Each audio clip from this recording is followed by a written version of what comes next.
Hello, everybody. Welcome. Thanks for joining us today. My name is Mike Gibb. I run accountsrecovery.net, and I want to welcome you to today's webinar on overcoming objections and dealing with difficult consumers. A situation that every collector has gone through at some point in his or her career, likely multiple times, is the person on the other end of the phone is having a bad day or just plain difficult to deal with. Conversations like that can wear on collectors, and they need tools to help them deal with those types of consumers. Today in this webinar, which is being sponsored by TCN, we have a panel of experts from across the industry here to share their tips and strategies on how to help collectors overcome objections and deal with difficult consumers. Before introducing the panel, I want to give my usual spiel on the accountsrecovery.net Slack channel. If you haven't joined it yet, I don't know what you're waiting for. It's completely free, doesn't cost you anything. We've got more than 600 people using it to stay in touch with one another, interact with one another, and just put your finger on the pulse of what's going on. I just put a link in the chat window to click and join on the Slack channel. You can do that for free, and I hope you take advantage of that. Now, let me introduce you to today's panel. Mark Boych is the Director of Operations at JP Recovery Services and has accumulated 19 years of leadership experience in the ARM industry at national firms such as OSI Collections, Transworld Systems, AMO Recoveries, and Asset Acceptance Capital Corp. Since starting at JP Recovery Services in January 2011, Mark has advanced into his current role of Director of Operations, in which he's responsible for the strategic and day-to-day production of services. In addition to being a Lean Six Sigma Black Belt, Mark is currently pursuing his MBA at the Weatherhead School of Management at Case Western Reserve University. Mark is a 2016 Ontario Systems Hall of Fame Award recipient for innovation and a frequent participant in ARM industry panel discussions. Beth Conklin has more than 26 years of experience in the credit collection industry, with experience as a collector and production management before managing both the training and compliance departments for two top debt collection agencies. Beth is currently the Director of Organizational Training and Development with State Collection Service. She holds both the TSP and CCCO designations and is a certified instructor for ACA International, earning both the Fred Kirshner Award in 2013 and 2015, as well as recognition as ACA Certified Instructor of the Year in 2012 and 2016. Beth has contributed to multiple magazine articles, been recognized as one of the top 32 collection professionals in the industry, and continues to serve on ACA International's Education Council. Irene Hoheisel has been in the collection industry for more than 22 years. She began as a collector and quickly became the head of collection department, as well as training, leadership, and compliance for ARSI. Irene has served on multiple committees for ACA International and has been quoted and published in multiple articles in Collector and Pulse magazines. She's a certified ACA International instructor and a source of many due to her extensive knowledge in the medical collections and the laws that govern. She also serves as president of the Kansas Collectors Association and regularly presents educational seminars for ARSI clients, as well as ACA, Chambers of Commerce, and many other associations. Brian Liberadsky is currently a collection manager with American Profit Recovery in Michigan, who enjoys hiring and training employees to fulfill the needs of the company. His career achievements include Rookie of the Year, Most Improved Collector of the Year, Four-Time Collector of the Year, and Manager of the Year. He's consistently moved up in the ranks and is currently responsible for managing 9 individuals. When asked what he likes most about his career, his reply is having the opportunity to care for his team like family, seeing how successful they become while watching them grow to become top performers, in the company. Our format for today is going to be a panel discussion. We encourage everybody to submit questions, and we'll get to them during the course of our conversation today. To submit a question, you can send it to us through the Q&A tab on your Zoom webinar control panel or drop it into the chat window. I'm also going to get my usual sponsor spiel out of the way right now. Today's webinar is being sponsored by TCN. TCN is a global provider of comprehensive cloud-based call center platforms for enterprises, contact centers, BPOs, and collection agencies worldwide. Earlier this month, they announced the launch of TCN Operator, its next generation of its flagship platform. Built for the modern call center, TCN Operator features an intuitive interface and comprehensive set of easy-to-use automated agent tools and advanced apps that all work together to boost agent productivity and improve customer experience. TCN Operator's features include omnichannel communications via voice, email, SMS, and text that provide a seamless, unified experience for call center agents to interact with consumers, business intelligence reporting and analytics that provide a 360-degree view of call center operations to identify anomalies or trends and generate actionable insights, data management and compliance tools that ensure adherence to the TCPA, FDCPA, and other state and federal regulations, workforce engagement to manage all aspects of call center operations, including scheduling, forecasting, onboarding, and training, seamless integration and automation with third-party services and applications, automating key tasks, including automatic dialing, predictive dialing, and IVR for routing calls. Grounded in TCN's deep understanding of call center needs, TCN Operator is built on the company's vast experience in supporting billions of interactions every year between call center agents and customers. For more information on TCN Operator, you can click on the link I just put in the chat window. All right, let me open up our discussion now. So, it seems like lately some of the conversations I've been having with agency executives is that, now that stimulus money seems to be drying up and unemployment benefits are going away, placement volume's kind of gone down, and it seems like the number of difficult conversations is going back up now that people don't have maybe as much disposable income or as they used to. Let's go around the panel and talk about a little bit what you're seeing in terms of the number of difficult conversations and what those sort of trends seem to be with that. And Mark, we'll start with you. All right. Hey, Mike, I thought you were going to fit in that plug for TCN in one breath. I tried. Maybe He's trying to beat our goal of 53 minutes. I saw what was going on. 3 minutes. Okay. So we have noticed since stimulus money has dried up that conversion rates, as I call them. So the percentage of rate party contacts that promise to pay, that's gone down from about 26% for us, from 26% down to about 23% now. So there's been a drop in the conversion rates for our agents. Most of the objections that they're getting are what we categorize as a statement type of objection. So send me another letter. Well, I could tell you that it's a little different for us. I asked my collectors this. I figured we're going to be talking about this. So I sent out an email to all the collectors asking them these two questions about, objections, what they've been seeing. And I was surprised to hear that they're seeing more objections over the IRS taking a long time to get their income tax check to them, about them applying for unemployment. And I don't know if it's just Kansas, but applying for unemployment and not hearing from them and not getting any unemployment check, and they're being short-staffed. That when it comes to that type of thing, they're getting more objections on that. But they said they're really not getting any more than we've been getting as far as objections to COVID. Like one of the things that they said, which calls I've listened to, I've seen this too, that a lot of people are I don't want to call people liars, but they're not being honest. They're still using COVID as the excuse when we know that they've been working. And let's face it, a lot of people were definitely financially affected through COVID. They had their pay cut, they had hours cut, they had demotions, they got fired, and some of them had to go to new jobs with less pay. I mean, a lot of people were definitely affected. Even if it was just for a short period of time, they had to scramble and crunch to get money for that time. So they're playing catch up now. I get that. But there's a lot of people in a lot of industries that not only are not having a hard time, but they've actually had to work overtime, and they've gotten promotions and raises and more work. And these people have also gotten stimulus checks. And let's think about that stimulus check, that last one. My daughter is a family of 5, her husband, and 3 kids. They're a normal family. Their income still, was allowed them to get the stimulus check. She didn't realize how much it was. One day she's at my house. She goes, "Oh my gosh, why does my checking account have so much money in it?" And she looked and she got a check for $7,000. Now she's just a normal person. She pays her bills. She's a teacher. So say no more. It's not like she has the greatest pay in the world. She's a teacher. But she even said, she goes, "I don't need this. I even when we were struggling, I don't need this $7,000. Plus it's tax season. I'm going to get an income tax refund of about $5,000-$6,000.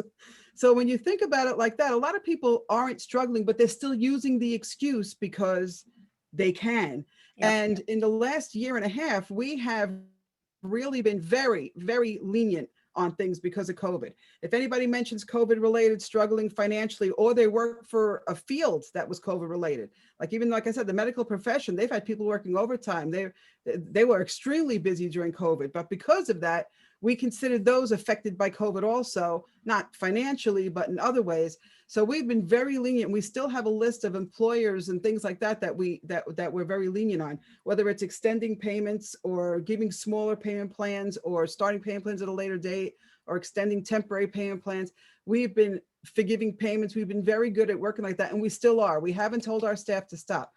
We have eliminated some of those industries where now they can move forward with other actions and things like that, but they're still being very patient. So we haven't had as many complaints as you would think because of their patience, but we've had more people that know over the last year we've been so patient that even though they're back on track again, and we know it because we verified employment and we've done things like that, that they're saying they're not employed. And they're saying they're still struggling because of COVID. That's been our bigger problem than actual objections. What about you, Beth? Well, I think that's very interesting what you're saying. So I'm kind of in between both Mark and Irene, what you're talking about, and I'm sure Brian probably can relate to this as well on his end of things. But what we're seeing is we're seeing it more or less in the payments where, like, to your point, Irene, we did have a lot of our clients, if not all of our clients, be very flexible, right? Reducing payment plans, allowing, payments to be missed, reducing an actual payment amount. Right. And to your point, I feel like folks are still kind of taking advantage of that, even though we're coming up towards, a little bit of an upswing on the pandemic, but we're also seeing a reduction in our inbound calls, as well as we're getting less right party contacts now too, with the stimulus and that end of unemployment coming near. So I had this conversation earlier this morning with one of my coworkers, and we were talking about how, come June 1st, a lot of the states are going to cease that $300 additional stimulus from the unemployment, right? That's going to stop beginning June 1st. But what I find interesting to me is that's great. You want to stop that $300 for unemployment that, was, coming through for the stimulus. But you flip the coin, and they're also now talking about how they are going to offer a bonus incentive for folks that are going to get a job. So you're going to take away that $300, but hey, if you get a part-time job and you stay for 10 weeks, you're going to get a $1,000 bonus. But better yet, if you take a full-time job and stay for 10 weeks, you're going to get $2,000. And so it's very interesting how we in the industry are starting to now look at, okay, so yeah, they're going to stop getting this X amount of money, but remember, in about 2 months, there's going to be other money available for us to try to work through to increase payments or settlement negotiations or things like that because of these different now incentives that are out there for folks to work, right? And so it's all about us staying on top of what the changes are and being creative on how we can still continue to help these accounts get recovered, right? So it's not necessarily about those unemployment benefits going away, but now it's shifting to a different arena of where the money is going to be available, right? So we still have to continue to be creative in how we're going to get these accounts resolved. What do you think, Brian? So great points so far. As Mark had said, right party contacts have dropped dramatically over the past month. Mm-hmm. So what I'm telling my team is we must resort back to the basics on what we know works. The lay down call-ins, the easy payments have decreased, and it could have been easy to pick up bad habits along the way. So your collectors must use what works in order to make up for the lost revenue or that increase in revenue that we've had over the past few months from the stimulus and tax returns and such. So what does this mean? Tactfully inquire as to how the consumer has made it thus far. No one was getting a stimulus check every week. We got, 2 or 3 over the course of 12 months or so.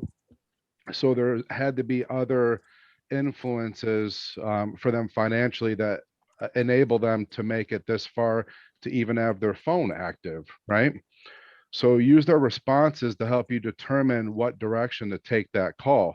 Sometimes that one single piece of information, like my parents, that will help you put the call one step closer to collecting. Information's the key to collecting. That's what we always say. Without it, we're at a disadvantage. It's as important as having leverage on the call. At this point, consumers may have convinced themselves, some consumers, I won't say all, may have convinced themselves that they can't pay, like it's embedded in their mind. There's nothing I'll ever be able to do about this. But we need to plant that seed of hope that options are available. Mm-hmm. Sometimes it could be something as simple as how are the job hirings looking in your city or in your town or in your area? they might not even realize, hey, I should go out and start looking for a job. Well, There's in the jobs out there. yes, Sure. I have a 22-minute drive home, and I could tell you offhand, without even looking, Yes. there's a dozen signs I've seen Yep. at businesses that have them out. So again, we've been secluded from society. They might not even realize that, hey, now's the time to get out and start looking. So you can start with that, but say, in the meantime, what can you do until you get back on your feet? We could start you out slowly with something that's manageable, because we do want to help you out.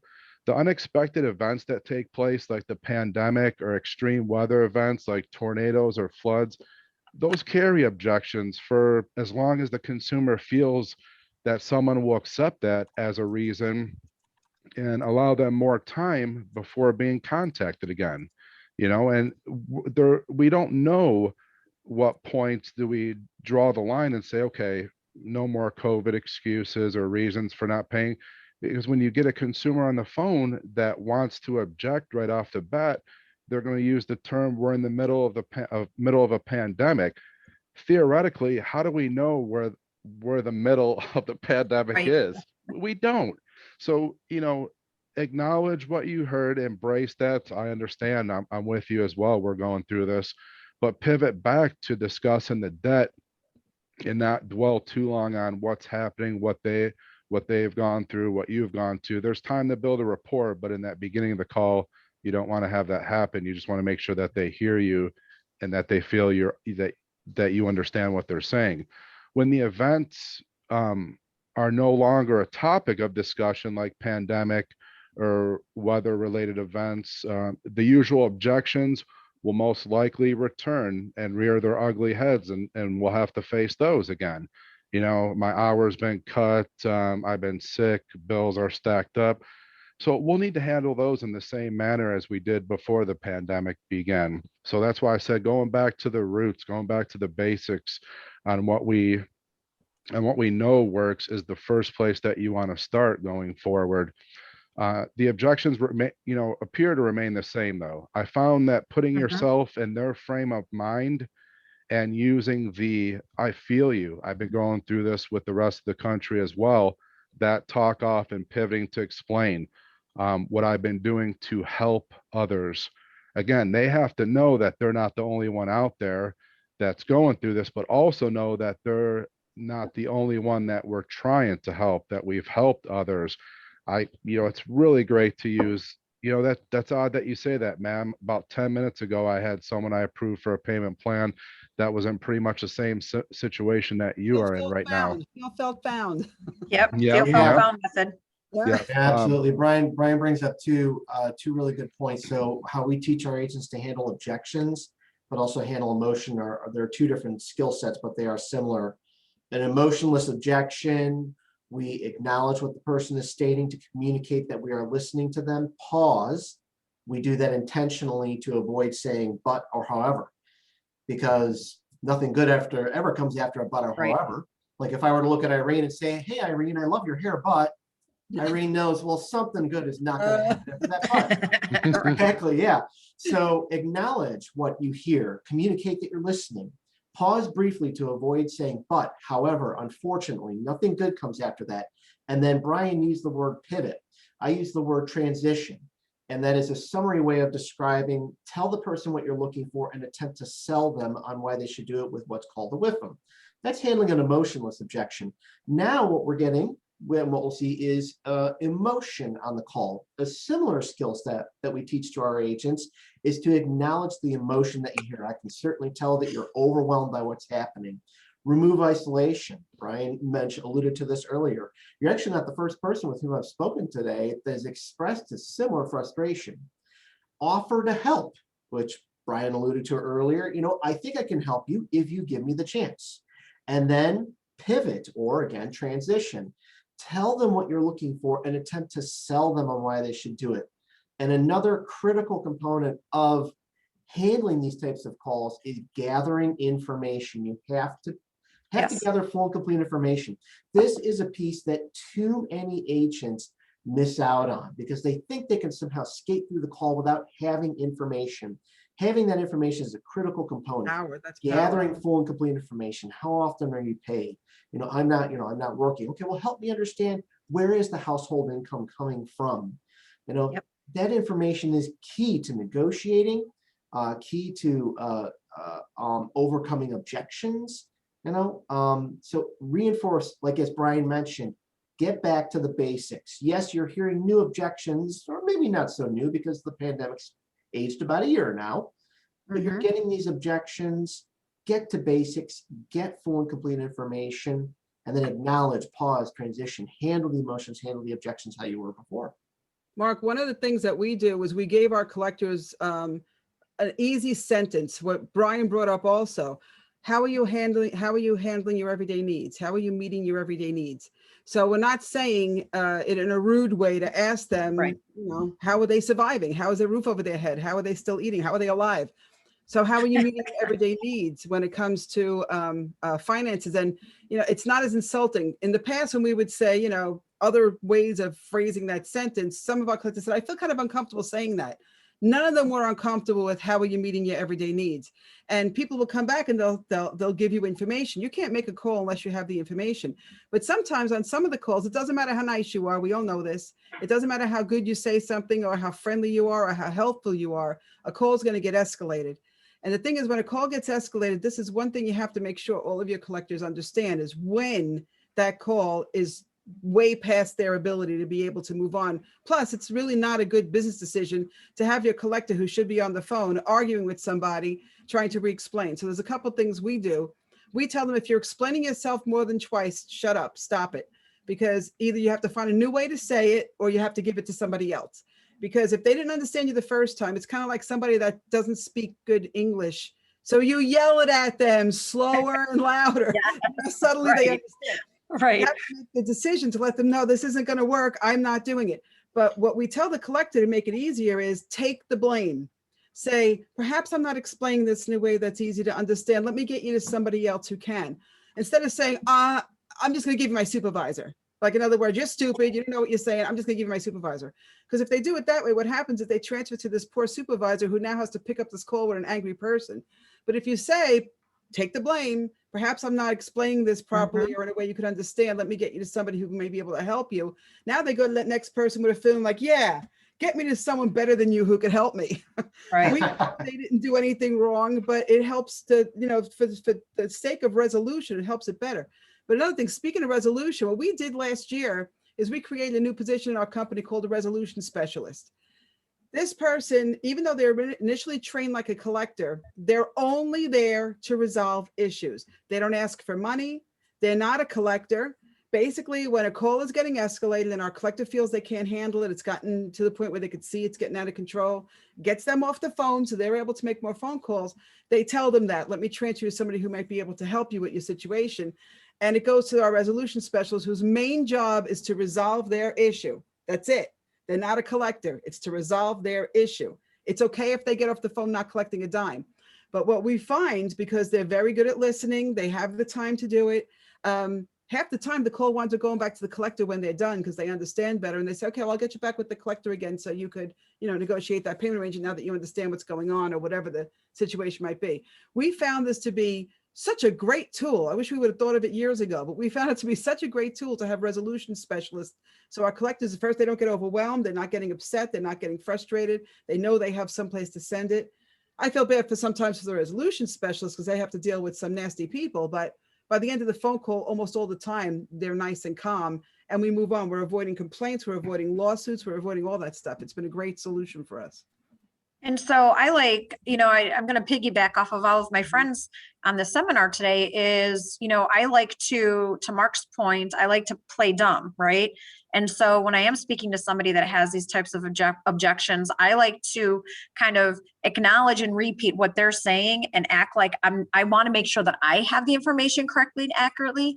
And I also like to really apply a lot of empathy, right? And so when you're using a little bit more empathy, when you're dealing with these types of objections, especially when our consumers or patients are still trying to hold on tightly to COVID as the reason they're not paying, when you're applying some of that empathy to it, like And empathy is, again, connecting to the emotion of how that person is feeling for that situation and being able to use some of those good positive word choices. One of my favorites is let's, LET', because that stands for let us, right? And so I'm tying myself into their situation and putting myself as helping them with part of the solution, right? And so, well, let's see what options are available. You know, do you mind if I ask you a few questions to see what it is you qualify for? And those types of approaches tend to really help combat some of these objections. And again, back to Brian's point about getting back to basics. I think I think the wind is turning a little bit where it is starting to get back to getting back to basics, the purpose of the call, open-ended questioning, my favorite FNC, your full and complete information, using some empathy, and really tying all of those together to really help get to the resolution of the account while gently kind of pushing aside a little bit the pandemic reasons that we've been hearing the last 13, 14 months. That's right. And one of the most common objections hearing from consumers are times are tough and there's nothing I can do right now. That's probably the most common that I hear. My go-to response for that involves agreeing with them, right? I'm not living with them. I'm not under the roof. I don't know what they've been through other than what they've told me so far. So you can use something like, I completely understand. I'm helping more people now than I ever have before. That's a really strong line. Again, that word help is in there. You couldn't use it enough on your calls. Well, and It's very strong. It's an important thing to say. Well, and think about it. If you're disagreeing or trying to downplay their concerns, that call is going to go south fast, right? It's going to become argumentative. They're then going to become defensive, and the call is then going to turn into them explaining to you why it's so hard for them. We need to find a solution to make it easier for them, right? That's completely true. You mentioned, can I ask you a few questions? I think one of the things that we forget to do is we're about to ask a bunch of questions. When you bombard people with questions, they get defensive after a few of them. Why? What do you need? What are you talking about? Who are you? Who do you want? But if you tell them first, well, I might be able to help you with that. Let me ask you a few questions. They are tolerable of many more questions because now they know you're helping me. Like Brian said, using the word help. Oh, you want to help me? All right, well, go ahead, ask you questions. That's what their mindset gets when you say, well, I might be able to help you. Let me ask you a few questions. Right. And when you're in the world of third-party payers, like we are with medical debt, those of you that collect medical debt, a lot of those questions help you determine third-party payers, which have deeper pockets. So you could even get more payment, help the patient, make them happy because the money's not coming out of their pocket. Clients get big payments, you get big payments. Everybody, it's a win-win all the way around. But if you just start bombarding with questions, you're not going to not get the full and complete because they're going to be short with their answers or they're going to be afraid with you. So I love that part, Beth, when you said that simple sentence. Let me ask you some questions. Yeah, help prepare them. We use the term with them. What's in it for me? And me being the consumer from the consumer's perspective. So help me out with the answers to a few questions. I think we may be able to come to a resolution that may, and then insert your with them in here. Many times, not all the time, but many times while describing the situation that they're experiencing, consumers may reveal a piece of information to you that you can leverage in your discussion to motivate them to take the action that you would like them to take. As Irene, Beth, and Brian have mentioned, we want to gather information. I want information from this person. I need to prep them on that. Help me out with the answers to a few questions, and then sell them on why they should do it. So I use the term in describing transition, tell them what you want and sell them on why they should do it. And you can tell if your sell was successful, because if it was not successful, they will revert back to the same objection that they gave to you or a new one. But if you were successful, you'll get some kind of acknowledgement that they're ready to go that direction that you proposed. Yep, that's a great point, Mark. That again, I had that down here as well in my mind with them. They have to feel that you are with them and not against them. If they got that impression as soon as they answer and you give your intro, you got to make sure you do what you can to make sure they feel more that you're with them and you're not taking sides or anything like that. Well, how do you do that? Like I said, using the word help, but you also get with them by saying this has been a very challenging year, but we'll pull together to get past this. Let me see what I can get you approved for. Also use the nice words, I call them, to relate to the consumer situation, such as, thank you for sharing that with me, or I had no idea, I'm definitely sorry to hear that. And then pivoting to the conversation that you want to have. I really like, I hear you. It's one thing after another, it seems like lately. You know, by listening to them briefly without giving up leverage, you can build that stronger bond throughout the call than making them feel it's, you know, it's you versus them or them versus you, because you know they already don't want to have the conversation. So you got to make that bond as tight as possible throughout the call. Well, like So Mark my- said, the what's in it for me thing, we have to use words that say that, like, this is what I could do for you. Well, how about we do this? Well, from what I understand, okay, well, let's do this, like Beth said with the let's. But the what's in it for them, I think, is a real big turnaround for somebody that's not very happy with the situation.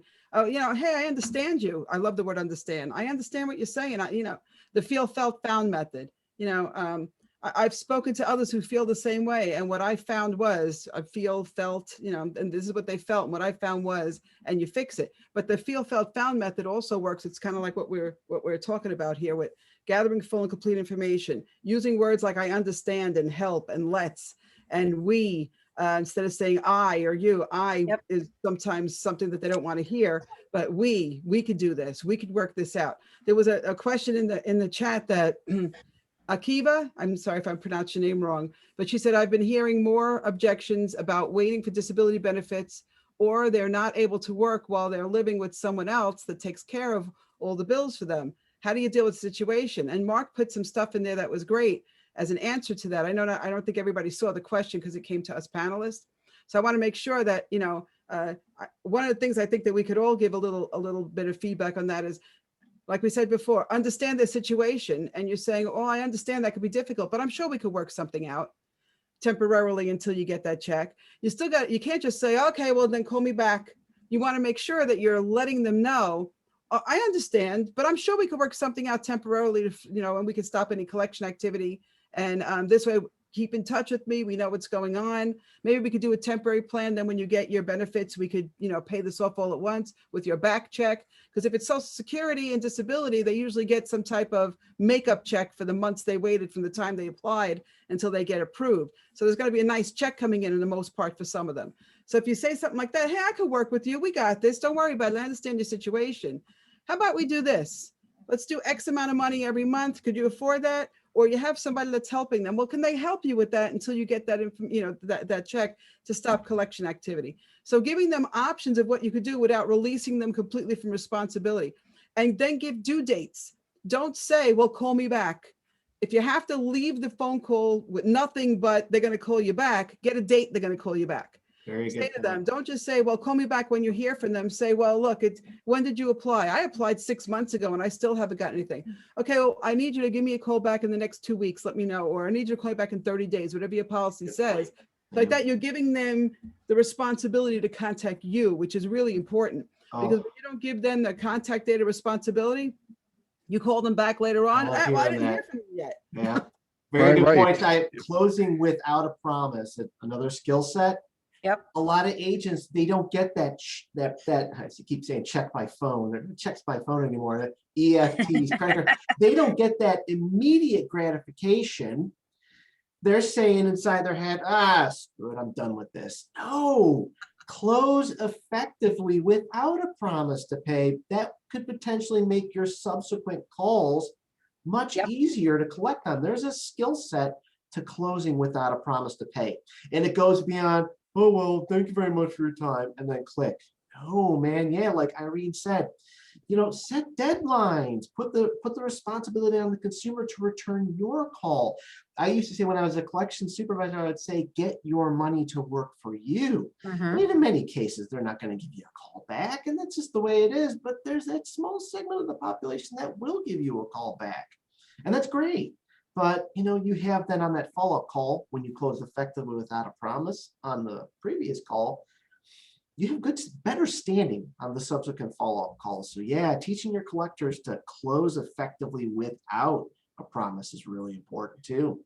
You know, and I think it's key to your point too, what you're saying about, you know, how to effectively close a call. And something that I like to impress upon, you know, collectors too, is the call ending with resolution does not necessarily mean you collected the account, right? Right. There's other Resolution. ways to resolve an account. And so it seems to be embedded in everybody's mind that the call is going to end with resolution, which equals or equates to some kind of payment. That's not necessarily the case. And what I find, especially through this pandemic and dealing with any other types of objections. So an example would be like, okay, so I'm at state, the majority of our collections is healthcare, right? A resolution is not necessarily going to be an upfront instant payment or a check by phone or credit or debit card payment, right? It could be us rebilling insurance, which then down the road in a few weeks ends in payment, right? It could be sending out a financial assistance application and the patient ends up getting approved. And now because we've built that rapport, we've applied empathy, we've found out a possible solution, they were approved for X amount of percentage off. Now, because that all has been built in already, that patient's going to call in and they are going to be more receptive to setting up payments on that new balance because we help them with a reduction of some sort, right? So, and resolution could possibly be, look, I just started a new job. I know this is past due. I don't get my first paycheck until June 1st or June 15th or June 10th. Setting up that definitive time callback and making sure that that call ended with the resolution of, we're going to touch base on June 10th at 2:00, and we're going to then set up the formal payment plan, right? But to your point, Mark, making sure that time callback is set and it's definitive. And so what I like to do is, it is very hard to depend on the consumer to call us back, right? And so I like to set the definitive time callback with the collector. So if I know Irene is going to pay me on June 10th at noon, I'm going to make sure I'm calling Irene back at noon, because if I don't, and if I don't call her back till 1:00, 2:00, 4:00, or the next day, how important did I make that seem? What sense of urgency did I have if I missed that time callback? For a month. It's not important at all, right? Yeah, waiting Not a month. important. Yeah, how many times does that happen where collector falls behind and a month later they're calling back? Well, if I missed calling Irene on a specific time, she'd text me or she would Teams me or she'd find me. But but to the point is we need to make sure that we're taking the initiative to express that sense of urgency and to express that commitment when we're working with the consumers. But account resolution doesn't always mean you collected money that time. It very well potentially is going to lead to collect money after that based on that follow-up. That's a good point. You could consider the call a success even without payment if you've gathered as much information as you felt you possibly could with that consumer. If you're setting up a callback with the consumer, make sure that urgency is stressed, date, time. If they're not sure, at least narrow it down to a time frame. When faced, to jump back to that question about supplemental disability that one of our viewers had, you can always say, that's great. I'm glad to hear you'll be getting disability soon. But in your mind, realize that nothing's set in stone. Same thing as I'm expecting to hear back from this company that's going to hire me in the next week or two. Again, not set in stone. So in the meantime, you have to think present day by using questions such as, what can you do in the meantime? Or what's the most you feel you could commit to in the meantime until you start receiving the disability? Sometimes, depending on if they're objecting too much and really not wanting to do anything at all and wait till they start getting paid, you can respond like, you find out who's helping them first, family, fiance, brother, sister, and then say, are they aware that you owe this substantial amount of money? If it's a couple $100 or a couple thousand, you can still use that term if need be, again, to stress the urgency. If they say no or yeah, you're planting that seed and reminding them that, or letting them know that there is an option or another option available, rather than just letting us sit longer without any commitment at all. There's always going to be a way that, using the phrases such as, not looking to take food off your table or have you miss utility bills and such, but honestly, between me and you, what's the most you feel that you'll be able to do weekly or bi-weekly?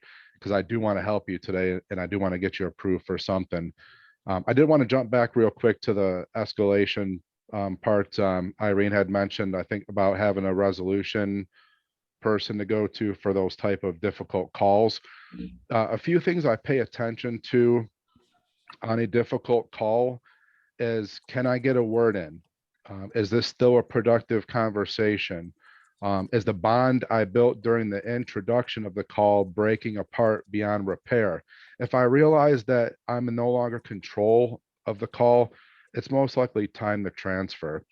If I have exhausted all efforts, including the scripts and talk-offs, it's time to transfer. Everyone deserves a second chance. That's why we don't hang up on anyone. Whether it be a follow-up call after a difficult call, you put it out a week or two and call them back, or a difficult call being transferred, given the consumer an opportunity to reinvent themselves is always a must. They could have jammed their finger in the door and they picked up the phone and hello, and now they're immediately defensive and in a bad mood. We don't know. You have to use your internal clock to monitor your progress on the call. If you're getting more information from the consumer that may help you with your collection attempts, then continue the call with them. But if they're berating you, top lunging you, and now what they're saying is no longer beneficial to collecting, it's time to transfer. And if it's a transfer call you are on, meaning that you took the transfer, ensure that you're using the proper close to the call, depending on what your company uses. But having the confidence that you can collect on any account that you make contact with is great to have. But even the best collector knows you may have to pull the plug early to avoid a complaint, and possibly allowing them to get to you to where you start to change your persona. So extending the call is good, only if it's for the right reasons. Yeah. Well, Brian, and I years think- ago, oh, go ahead, Beth. Well, thank you, Irene. To tie into, Brian, what you're saying, I think it's important too to remember and recognize that, for example, there's 139 of us on the call today, right? We all have different personalities. We all have different approaches. We all have different demeanors, tones, different approaches. And I think that that's important to remember and remind our collectors too, right? So I very well could be talking to somebody and we just can't, there's just friction. Like we just can't seem to be on the same page. We need to be able to understand that in situations like that, getting a second voice or getting that call transferred to maybe a 10-year rep, or, whether you have team leads or assist mentors or whomever, to have that opportunity to jump in, do a second voice, and maybe be able to resolve the objection, diffuse the call, have a different personality approach that might very well be better suited for that consumer or that patient. And so, having that determination with your training and development, so your reps know when is the appropriate time to transfer a call, when is it not appropriate. And, to your point, Brian, sometimes if the call is just nasty on the other end of the consumer, maybe it's not appropriate to transfer it to somebody else. Maybe that's when you may just need to end the call and we'll reconvene at a later date, right? Let's have a 7-day cool down period.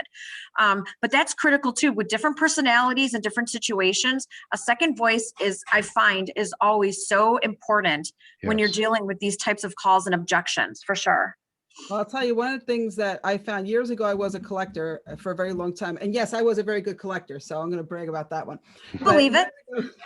I was a collector for a long time. And when I would see notes in an account from a previous collector that said that the debtor was rude or the debtor cursed or the debtor this or that, I know a lot of people, they would see it and they would say, oh, I don't want to call that person. They're going to be rude to me. Right.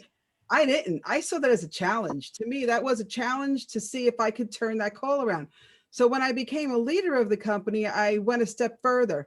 We have a program where if you are on the phone with a consumer that in previous conversations noticed they were rude, and you were able to turn that call around, send me the call so I can review it and they get a bonus for it.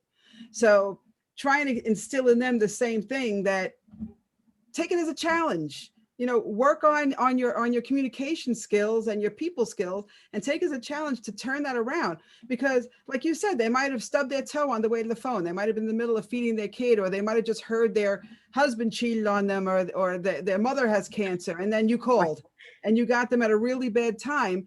We're all human. I mean, I could tell you, I'm not going to lie. I've not been nice to T-Mobile on the phone.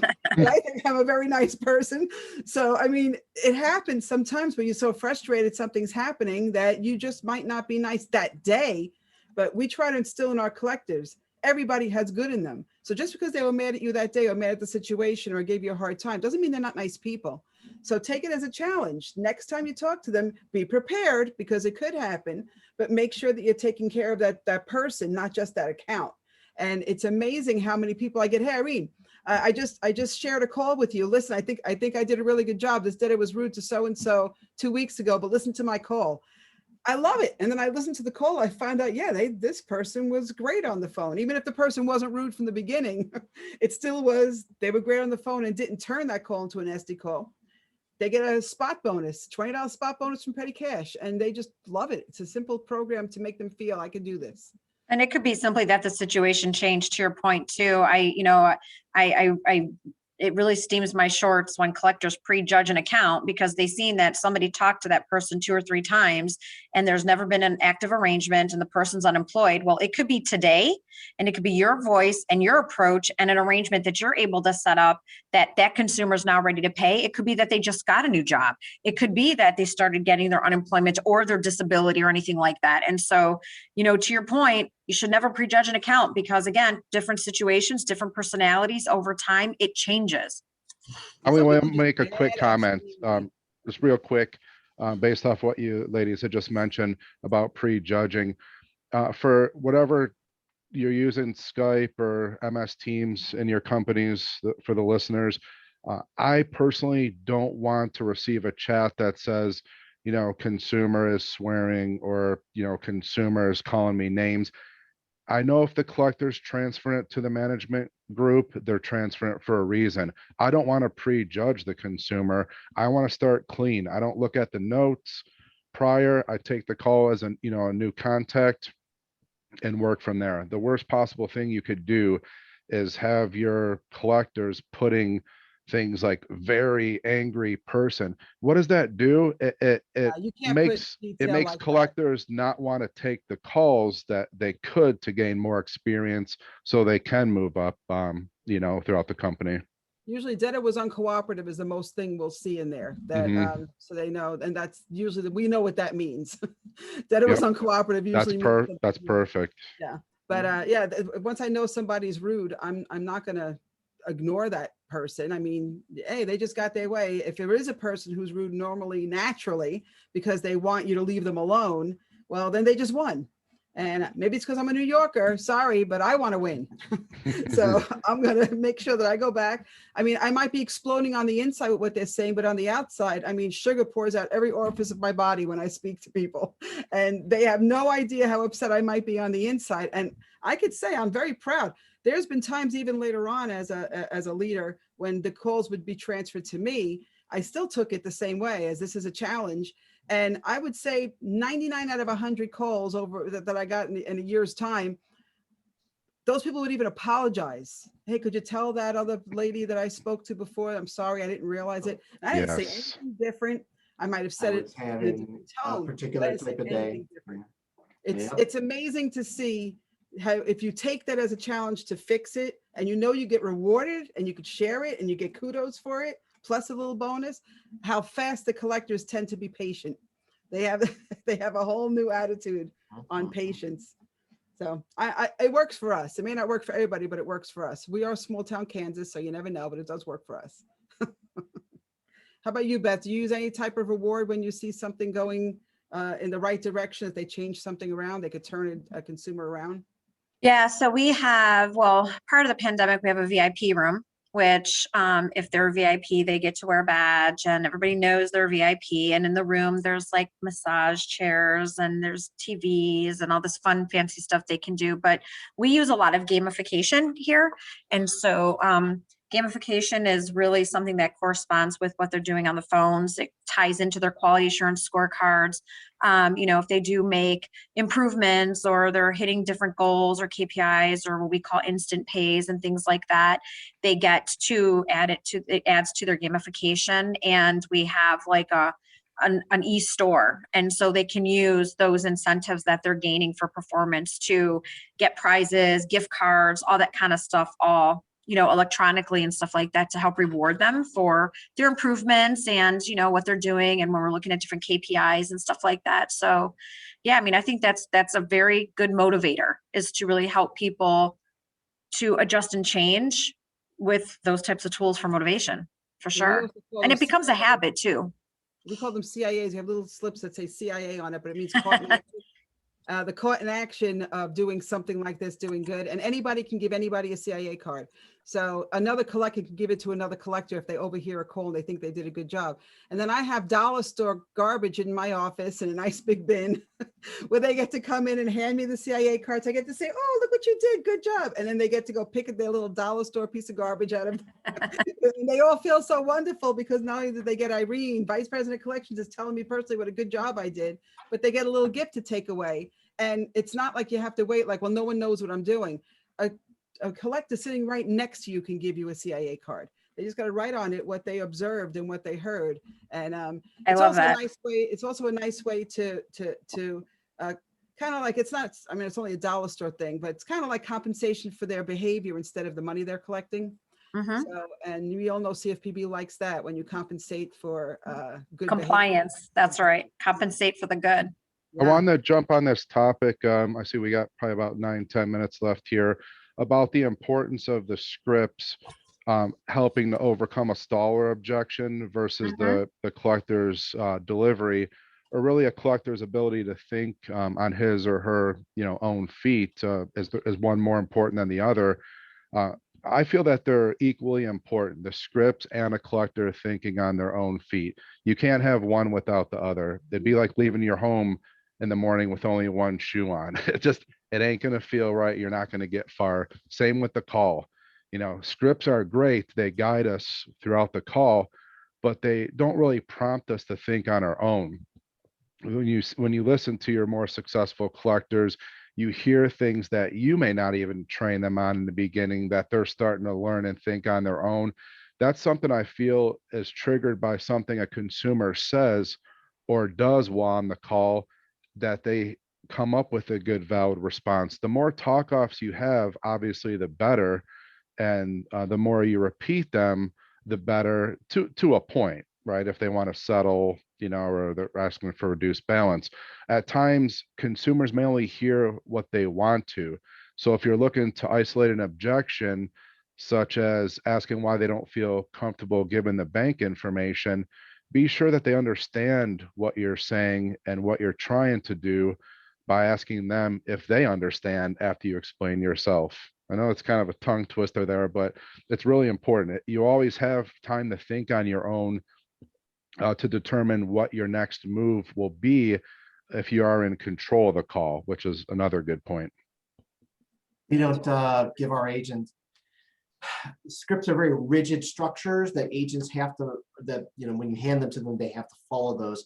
We try to encourage the agents to, like in our training, particular new agents, give them a model, like these things should occur. Oh, In your call, like in this particular skill set, your call opening, make sure you're using a second identifier, you're providing full disclosure of your identity, provide your required statements, state the vague purpose of the call, but we leave it to the agents to sound like themselves. And we handle, again, I talked about it earlier, like handling objections. I talked in a kind of a more of a model format where it's acknowledge the objection, acknowledge the statement, pause, and then transition. We want the agents to sound like themselves. And to Brian's point, they have to be able to think on their feet. They have to, and it requires some experience and a certain level of comfort. And also, scripts are good. They get someone started, but holding them responsible, we found for a script, you can't script everything.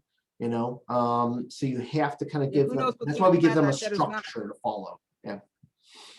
You don't know what the debtor is going to say next, so you'd have to have 1,000 scripts in front And of then them. they're going to flip through, 40 pages. Right. We use what we call short scripts. Our short scripts are just for the subject. They're a starting point for the subject. So if someone were to say, well, why do I have to pay interest?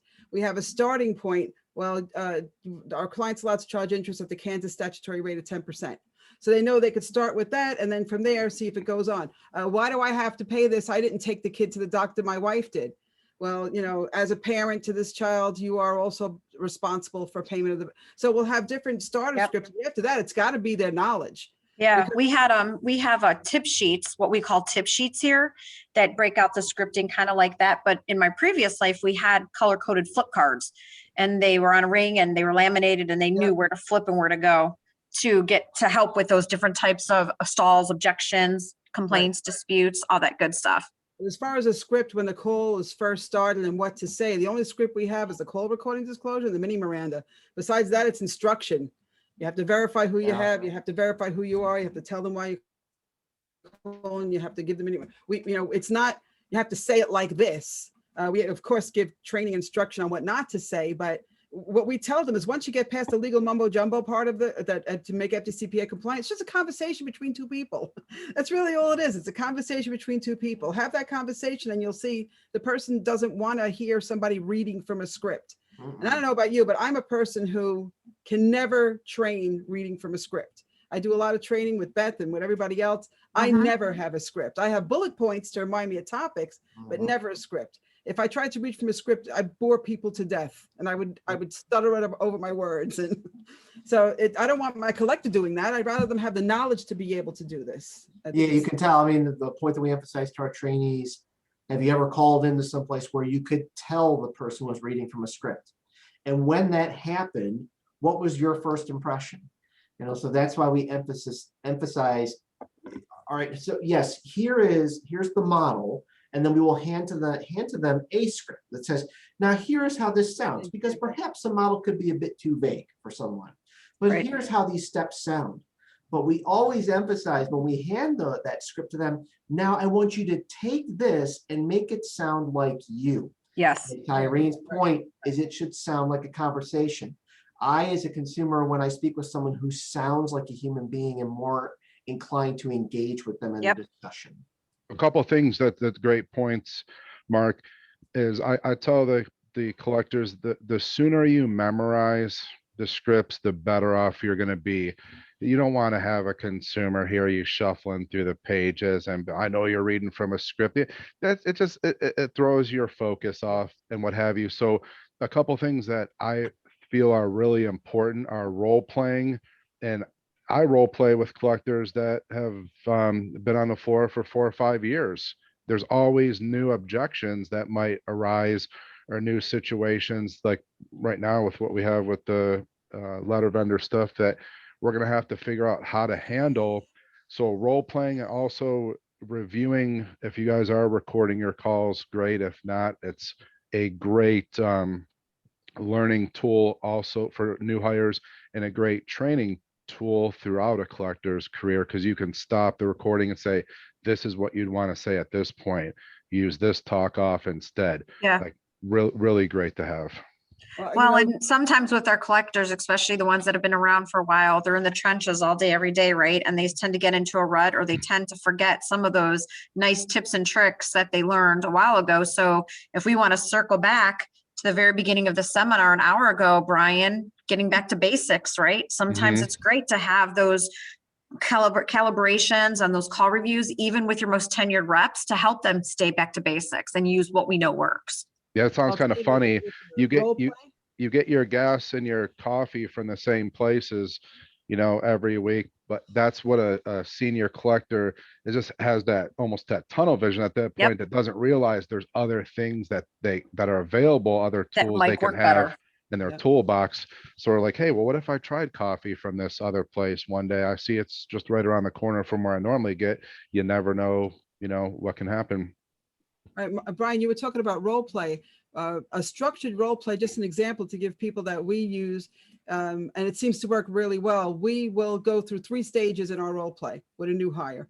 We'll sit them back to back and we'll give them each a script. One is the collector, one is the consumer, and we'll give them the entire script for a call and have them do it. After that, we tell them, okay, now here's some facts, write your own script. And we have them write the script, and then they have to sit back to back and do it. Then we do it a third time, and we only give them facts. Like, this is a female, her name is this, that she has a medical bill for this much money. She works here, she lives here, go. And we have them do the same thing. It is so much fun to watch how they now are using words from not only the script that they wrote, but the script they had before that. And you could see that they're actually utilizing it. But we always do it back to back so they don't look at each other, because then they laugh too much when they're and then back to back. We don't get all the interruptions with the laughter. But yeah, they're a way to do organized scripts that work great when it comes to role play. But you also want to let them think on their feet. Then they learn both. Very true. Well said.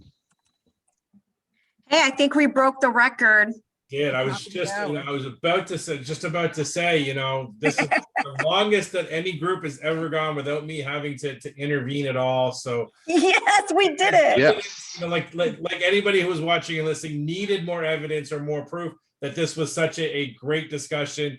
This panel now has a record for going the longest of any webinar I've ever done. Well, just so you know, I maintained the record because the old record was set with Yes, I me. re-broke her own record. So, but listen, Brian, Mark, Beth, Irene, thank you so much. The comments have been pouring in over the last few minutes about what a great conversation and discussion this has been, and there's nothing I can say that will mean more than that. But just on behalf of everybody watching and listening, thank you so much for sharing your wisdom and your expertise with all of us today. A final thank you to TCN for sponsoring today's webinar. Check them out at tcn.com. There's no webinar tomorrow. I know, I've had a streak going, but it's a holiday weekend. So we're taking tomorrow off. We're taking Monday off. We're back on Tuesday talking about medical debt collection legislation at the state and federal level. So if you haven't signed up for that, I'm going to put a link in the accountsrecovery.net events calendar. You can sign up for that. Then we've got more webinars coming up next week as well. So we hope to see you back for then. Until then, have a great rest of the day. Have a great holiday, everybody. And we'll see everybody back next week. Thank you. Thanks, panel. Thank Great you. job. Bye, everybody. Bye, everyone. Bye-bye. Thank you. Thank you.